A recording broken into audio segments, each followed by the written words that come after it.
Oke, kita mulai ya dengan pemasangan infus.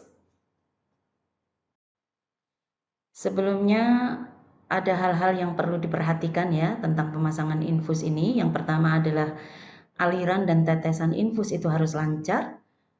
Yang kedua, tidak boleh terjadi hematom.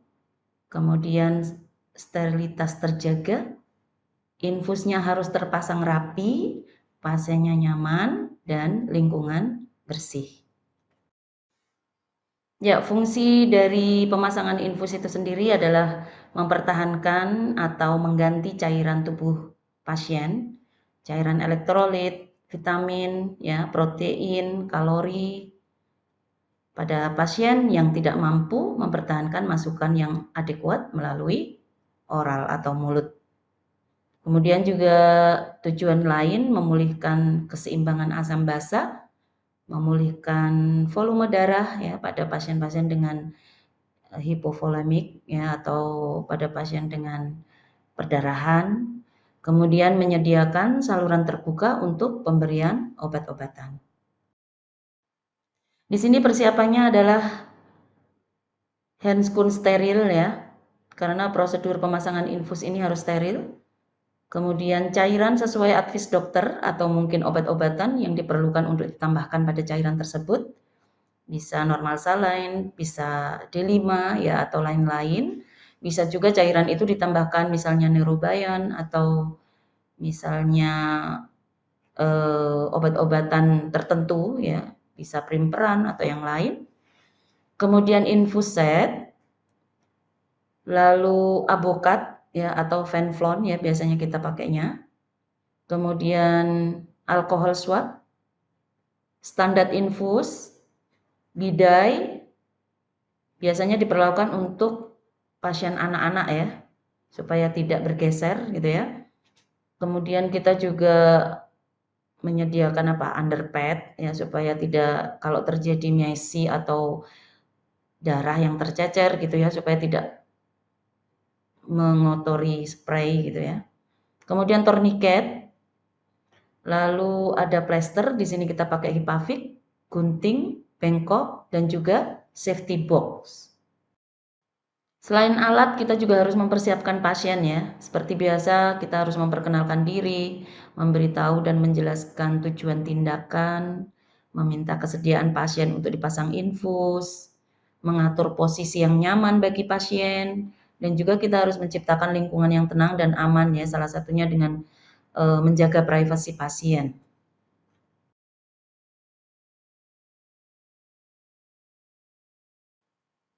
Selanjutnya untuk prosedur, seperti biasa kita harus mengawali dengan hand hygiene, lalu memakai sarung tangan, memasang underpad di bawah anggota badan yang akan dipasang infus, lalu kita membuka set infus dan memasangnya ke dalam botol infus, kemudian mengalirkan cairan ke selang infus, berakhir di bengkok ya untuk mengeluarkan udara dan mengisi selang infus. Isi chamber tetesan infus kurang lebih separuhnya. Pastikan roller selang infus dalam keadaan menghadap ke bawah, kemudian menggantungkan set infus ke standar infus.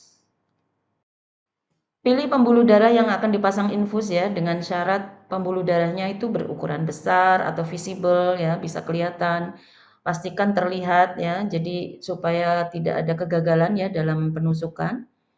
Kemudian pastikan pembuluh darahnya juga tidak bercabang. Ya, pembuluh darah tidak di area persendian ya, karena itu bisa mengakibatkan sakit ya, sakit sekali pada pasien.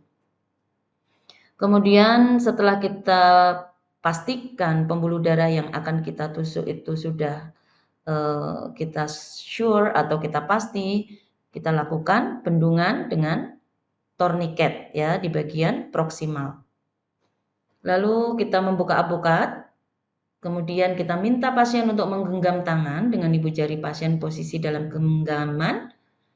Selanjutnya kita melakukan antiseptik ya atau desinfeksi pada daerah yang akan dipasang infus dengan alkohol swab. Lalu kita mulai menusuk jarum infus dan lubang jarum menghadap ke atas ya. Pastikan darah mengalir pada avokat, Jika belum teralir, maka temukan dulu pembuluh darahnya sampai darah mengaliri jarum dan apokat. Setelah darah masuk pada jarum chambernya apokat ya, torniket kita lepas. Oke, torniket kita lepas, jangan lupa, kadang-kadang kita itu lupa ya, sampai set infus dipasangkan ke apokat, pasien masih dalam keadaan torniket yang masih terpasang ya. Jadi pastikan torniket dilepas dulu ya. Kemudian lepas jarum sambil meninggalkan plastik ya atau apokat ya yang kita sebut plastiknya itu di dalam pembuluh darah. Oke, dan segera masukkan jarum pada safety box ya. Jadi jangan terlalu panik ya untuk hanya meletak jarumnya itu pada eh, underpad atau pada sisi pasien ya. Tapi pastikan biasakan ketika teman-teman mencabut jarum apokat tersebut langsung dimasukkan ke safety box. Kemudian tekan pangkal apokat ya untuk mencegah darah keluar.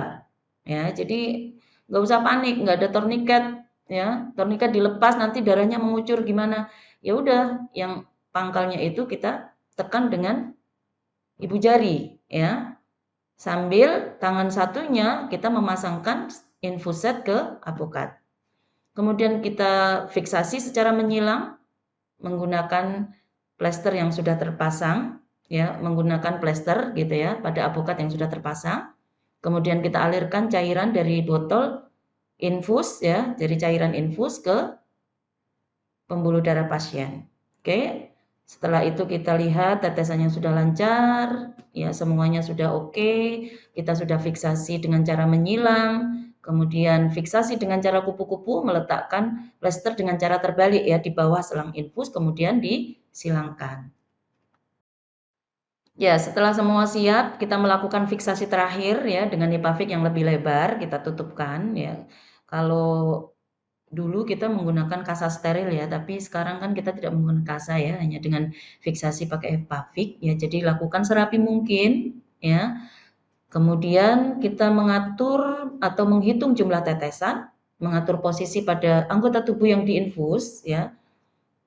Kemudian jangan lupa menuliskan tanggal pemasangan pada infus ya, pada plester yang terakhir. Jadi kita fiksasi, kemudian kita bubuhkan tanggal pemasangan ya, dan juga jam pemasangan.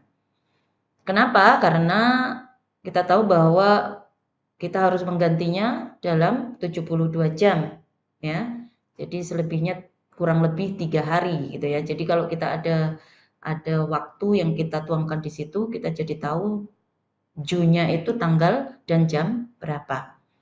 Setelah selesai semuanya, kita merapikan pasien, melepas sarung tangan ya, dan mengakhiri dengan hand hygiene.